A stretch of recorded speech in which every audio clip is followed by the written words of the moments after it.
துருவ நட்சத்திரத்திலிருந்து வரும் பேரொளியும் இப்ப நாம் ஏங்கி அதை பெற வேண்டும் என்ற ஆசையுடன் தியானித்து நம் உடலை உறுப்புகளை உருவாக்கிய அணுக்கள் அனைத்தும் அந்த துருவ நட்சத்திரத்தின் பேரருளும் பேரொளியும்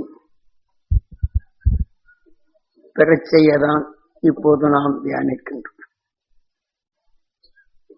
தினம் தினம் இதே போன்று 4 to 6 ஒரு அரை மணி நேரமாவது நமது உடல் உறுப்புகளில் உள்ள அணுக்கள் அனைத்தும் துருவ நட்சத்திரத்தின் பேரருளை பெறச் செய்ய ஒரு கடமையாக வைத்துக் கொள்ள வேண்டும். எப்படி நாம்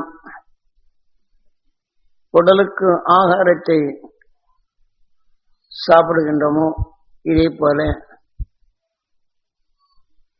நமது உடல் உள்ள ஜீவ அணுவுக்கு துருவ நட்சத்திரத்தின் பேரருளும் பேரொளியும் பெறச் செய்வோமே என்றால் இப்படி பூமியில் 27 நட்சத்திரங்களும் நாம் புவியின் ஈர்ப்புக்குள் கவர்ந்து அது மின்னலாக படர்ந்து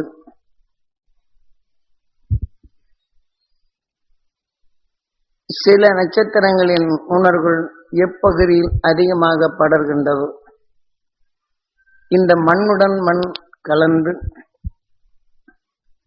அந்தந்த நட்சத்திரங்களின் குணங்களுக்கொப்ப வைரங்களாக விளைகின்றது.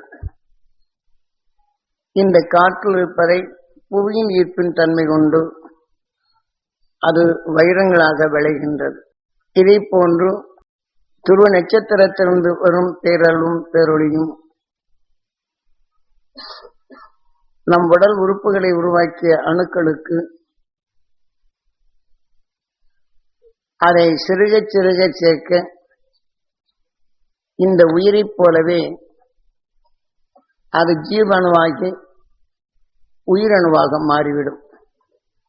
ஆக நம் உடலில் கோடிக்கணக்கான ஜீவணுக்கள் இருப்பதை பல கோடிக்கணக்கான ஜீவணுக்களை உயிரிப்பெற உயிரணுக்களாக மாற்றும் போது ஓர் ஒளியும் உடலாகவும் எத்தகைய விஷத்தன்மையும் ஒளியாக மாற்றிடும் திறன் தருகின்றது நமது உயிர் என்பதனை நாம் அறிதல் வேண்டும்.